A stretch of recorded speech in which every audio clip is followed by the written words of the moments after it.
فرماتے ہیں کہ فرشتوں کو قدیم ماننا یا خالق جاننا یہ کفر ہے۔ فرشتوں کو قدیم ماننا یعنی فرشتے ہمیشہ سے ہیں ایسا کہنا یہ کفر ہے، یا کہ فرشتے خدا ہیں، فرشتے جو ہے اللہ ہیں، مالک ہیں، ایسا جاننا یہ بھی کفر ہے۔ اب چونکہ ہمارا تو عقیدہ بالکل صاف اور ستھرا ہے الحمدللہ اہل سنت کا،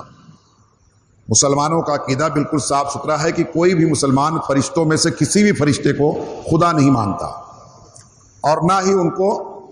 جو ہے تو قدیم مانتا ہے کہ یہ ہمیشہ سے ہے اور ہمیشہ رہیں گے، بلکہ ان کو حادث مانتا ہے کہ پہلے نہیں تھے پھر اللہ نے ان کو پیدا کیا اور ایک دن یہ بھی فنا ہو جائیں گے، کیونکہ اللہ کے ذات کے سوا سب کچھ فنا ہونے والا ہے، صرف باقی رہنے والی اللہ کی ذات ہے۔ یہ عقیدہ ہونا چاہیے۔ تو فرشتوں کے تعلق سے عرض یہ کر رہا تھا کہ ہمارا عقیدہ تو مسلمانوں کا بالکل صاف ہے، لیکن کچھ ایسے بھی مذاہب کے ماننے والے ہیں، جیسے کہ عیسائیوں میں ایک طبقہ ایسا ہے جو بالخصوص جبریل امین کو خدا مانتا ہے، اور ایک طبقہ ایسا ہے جو جبریل امین کو خدا کا بیٹا مانتا ہے، اور ایک طبقہ ایسا ہے جو حضرت عیسیٰ علیہ السلام کو اللہ کا بیٹا مانتا ہے،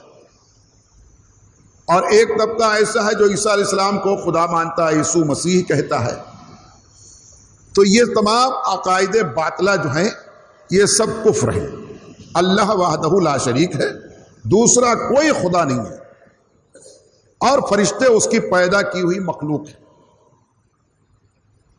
تو یہ ہمارا عقیدہ ہونا چاہیے۔ فرشتے کی طرح بہت طاقتور ہیں، بہت خوبی والے ہیں، بہت اختیارات اللہ نے دیا ہے، مگر وہ نہ خدا ہے نہ خدا کے شریک ہے، نہ اللہ ہے نہ اللہ کے بیٹے ہیں، اللہ تو ایک ہے۔ فرماتے ہیں فرشتوں کی تعداد اللہ پر و تعالیٰ ہی جانتا ہے، کتنے فرشتے ہیں یہ اللہ کے سوا کسی اور کو نہیں معلوم ہے، ان کی مکمل تعداد جو ہے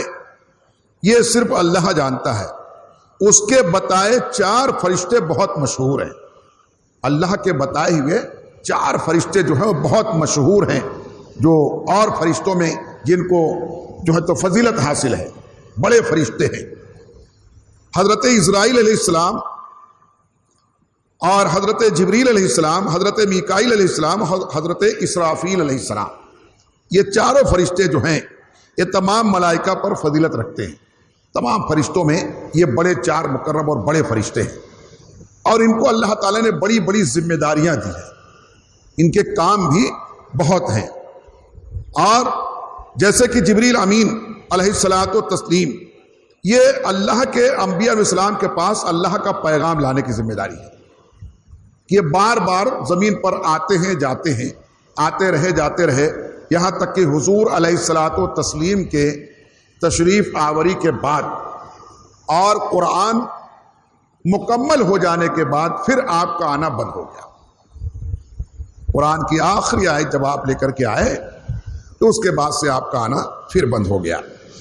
اس کے پہلے آتے رہے جاتے رہے، جیسا کہ میں نے پہلے بھی عرض کیا، آپ نے سماعت پایا کہ ان کو اختیار بھی، بلکہ تمام فرشتوں کا اختیار ہے کہ کسی بھی شکل میں آتے، اور جبریل امین بھی انسانی شکل میں کئی مرتبہ آئے اور گئے۔ اب فرماتے ہیں کہ حضرت میکائیل علیہ السلام کو اللہ تعالیٰ نے جو ہے تو بارش کرنے کا اختیار اور حکم دیا ہے، یہ ذمہ داری دی ہے، پانی برسانے کی ذمہ داری اور رزق پہنچانے کی ذمہ داری۔ اور حضرت اسرافیل علیہ السلام کو اللہ تعالیٰ نے قیامت کے دن سور پھونکنے کا جو ہے تو کام سونپا ہے، اور یہ ذمہ داری دی ہے۔ قیامت کے دن حضرت اسرافیل علیہ السلام جو ہے یہ سور پھونکیں گے، اور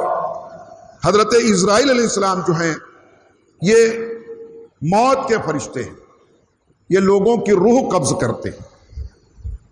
لوگوں کی روح قبض کرتے ہیں، جو اکیلے نہیں بلکہ یہ تمام فرشتوں کے ساتھ میں اللہ تعالیٰ نے اور بہت سارے فرشتے بھی لگائے ہیں جو کام کو اس طریقے سے انجام دیتے ہیں۔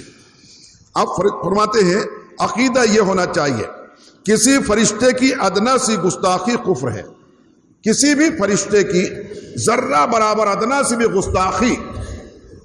یہ کفر ہے۔ اب کوئی سوچے کہ فرشتوں کی کون گستاخی کرے گا، یا کسے کیا غرض پڑی ہے؟ میں نے کل کہا تھا نا، کبھی کبھی انسان لا علمی کی بنیاد پر، علم نہ ہونے کی بنیاد پر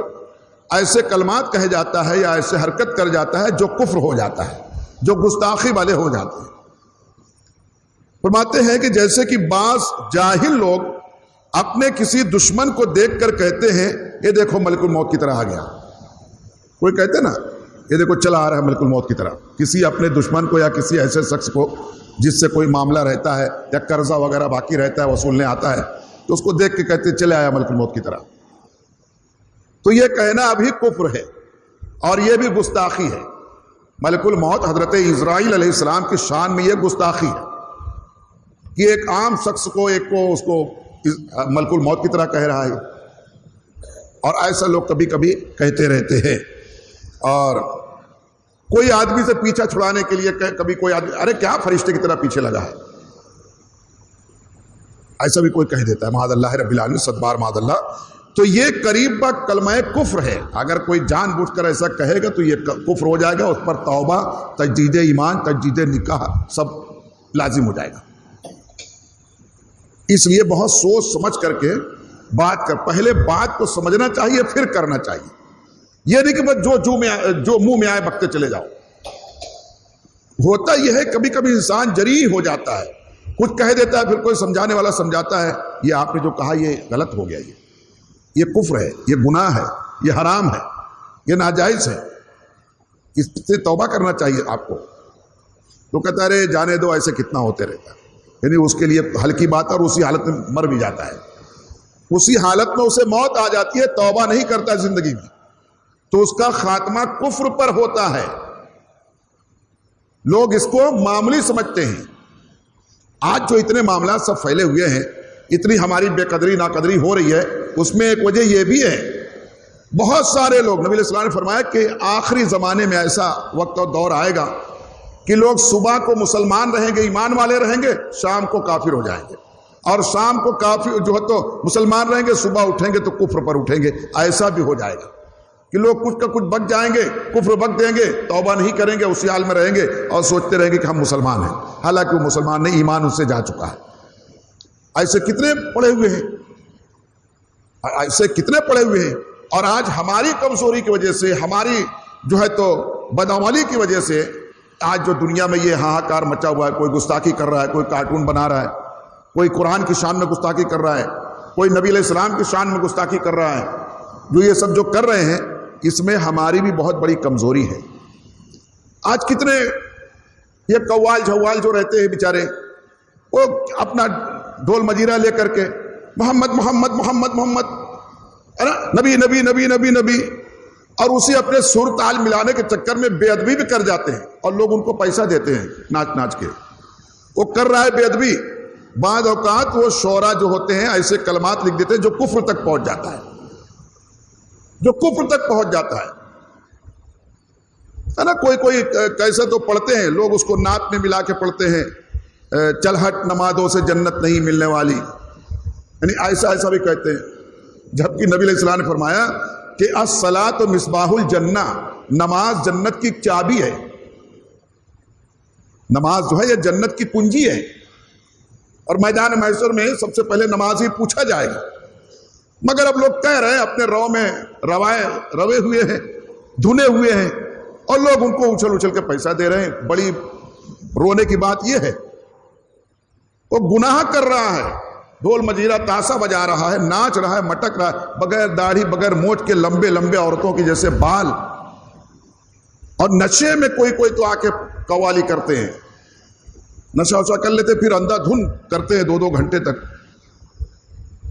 ان کا نہ گلا دکھے نہ ان کو ہاتھ پیر دکھے، نشے میں رہتے ہیں۔ اللہ ماشاء اللہ بہت سے اکثر ایسے ہی رہتے ہیں۔ تو میں عرض کر رہا تھا کہ وہ ایسے کفر بھی کرتے رہے ہوں، اس میں بک جاتے ہیں۔ تو جب ہم نے یہ کہتے نا کلہاڑی میں لکڑی کا دستہ نہ ہوتا تو لکڑی کے کٹنے کا رستہ نہ ہوتا، اگر ہماری طرف سے کوتاہی اور غلطی نہ ہوتی تو کسی کی ہمت و مجال نہیں تھی، کیونکہ گستاخان رسول کی ایسی عبرتناک سزائیں اللہ نے دی ہے کہ اس کو پڑھ کے لوگ تھرا جاتے ہیں، پڑھ کے لوگ تھرا جاتے ہیں، علماء کے زبان سے بیان سن کے لوگ کانپ جاتے ہیں، نہیں ہم گستاخی نہیں کریں گے، نہیں، اتنی خطرناک اور دردناک سزا۔ مگر وہ ہماری طرف سے لاپرواہی کی وجہ سے لوگوں کو موقع ملتا ہے۔ بہرکیف اللہ سب کو ان کے انجام کو پہنچا دے گا، ہمیں چاہیے کہ ہم اپنے اس پہ قائم رہیں، جو ہم کو اللہ اس کے رسول نے حکم دیا ہے ہم اس پہ قائم رہیں۔ باقی جو یہ کر رہے ہیں انشاءاللہ وہ اپنے کیفر و کردار تک پہنچ جائیں گے۔ جو گستاخیاں کر رہے ہیں، اللہ ہمارے تو نبی ہیں، آقا ہیں، ہم ان کا کلمہ پڑھتے ہیں، ان کے امتی ہیں، اللہ کے تو وہ محبوب ہیں۔ کوئی اپنے محبوب کی جو ہے توہین برداشت کرے گا؟ ہمارے کسی اچھی پسندیدہ چیز کو کوئی برا کہہ دے تو ہم سے برداشت نہیں ہوتا، تو اللہ کے محبوب کو کوئی برا کہہ دے وہ برداشت کرے گا؟ وہ چھوٹ دیتا ہے، تھوڑا ڈھیل دیتا ہے، دیکھو کہاں تک اڑتا ہے، کہاں تک اڑتا ہے۔ تو بہرکیف ہماری جو ذمہ داری وہ ہمیں کرنا چاہیے، ہماری جو ذمہ داری وہ ہمیں کرنا چاہیے۔ تو یہاں فرما رہے ہیں کہ ادنا سے بھی گستاخی، جو لوگ یوں ہی بک دیتے ہیں کہ کیا ملک الموت کی طرح آ گیا، فرمایا یہ گستاخی ہے، ملک الموت کی شان میں گستاخی ہے، قریب بکفر ہے، اور جان بوجھ کر کرے گا تو اس پر توبہ، تجدید نکاح، تجدید ایمان اس پر جو ہے تو لازم ہو جائے گا۔ اور فرشتوں کے وجود کا انکار کرنا یا یہ کہنا کہ فرشتہ نیکی کی قوت کو کہتے ہیں، یعنی کوئی فرشتے کے وجود کا انکار کرے کہ فرشتہ کوئی ہے نہیں، یوں ہی انسان جو بہت نیکی کرتا ہے تو نیکی کرنے کی جو اس کے اندر طاقت ہے، نیکی کرنے کا جو جذبہ ہے، یہی فرشتہ ہے، معاذ اللہ۔ فرماتے ایسا کہنا بھی کفر ہے، یہ باتیں کفر ہیں۔ کوئی ایسا کہے کہ جیسا میں نے پہلے عرض کیا تھا کہ ایک جو ہے تو بہت پڑھے لکھے انسان نے، انگلش اسکالر سر سید احمد خان، اس نے بہت سارے کام اچھے بھی کیے ہیں، اس کا انکار نہیں کر سکتے۔ آج جو ہمارے ہاں علی گڑھ میں مسلم یونیورسٹی جو ہے، علی گڑھ مسلم یونیورسٹی، وہ اس نے ہی قائم کیا۔ انگلش پڑھانے کا رواج اس میں بہت زور لگایا کہ انگلش بھی مسلمانوں کو پڑھنا چاہیے، صحیح ہے پڑھنا چاہیے، لیکن اس نے کچھ عقیدتاً اس کی برائیاں جو تھی وہ تمام اس کے نیکیوں اور اچھائیوں پر، یہ کام پر وہ برائیاں غالب آ گئی۔ اس نے سورہ فاتحہ کا ترجمہ اور تفسیر لکھا قرآن کے کچھ، تو اس میں اس نے یہ لکھا کہ فرشتے کوئی چیز نہیں ہے اور جنات کوئی جو مخلوق نہیں ہے، بلکہ انسان کے اندر جو نیکی کرنے کی طاقت ہے، جذبہ ہے، اسے فرشتہ کہتے ہیں، اور جو برائی کرنے والا جذبہ اور طاقت ہے اسے جنات کہتے ہیں، معاذ اللہ رب العالمین۔ اس طریقے سے اس نے کہا اور اس پر کفر کے فتوے لگے۔ تو اس لیے کبھی کبھی بہت پڑھا لکھا انسان بھی اس طریقے سے جو ہے تو ناک رگڑ دیتا ہے گندگی میں۔ اس لیے ہمیں بہت بچ کے اور ان تمام باتوں کو بہت سوچ سمجھ کر، پڑھ کر، پوچھ کر، سیکھ کر پھر اپنی زندگی گزارنا چاہیے، بے تحاشا یوں ہی نہیں۔ تو یہ اتنی باتیں آج فرشتے کے تعلق سے عقیدے کی باتیں میں نے آج تک عرض کی آپ کے سامنے۔ کل انشاءاللہ تعالیٰ جنات کے تعلق سے کیا عقیدہ ہونا چاہیے یہ آپ لوگ سمجھ پائیں گے کہ جنات بھی اللہ کی پیدا کی ہوئی مخلوق ہے اور انسانوں سے پہلے کی مخلوق ہے۔ سمجھ رہے؟ انسانوں سے پہلے جنات اور جنات سے پہلے کے یہ فرشتے ہیں۔ تو کل جنات کے تعلق سے کیا عقیدہ ہونا چاہیے مسلمان کا یہ آپ لوگ سمجھ پائیں گے۔ اللہ تعالی ہم تمام مسلمانوں کو اپنے دین کی باتوں کو سیکھ کر، سمجھ کر، اس پر عمل کرنا اور اسے عام کرنے کی توفیق عطا فرمائے۔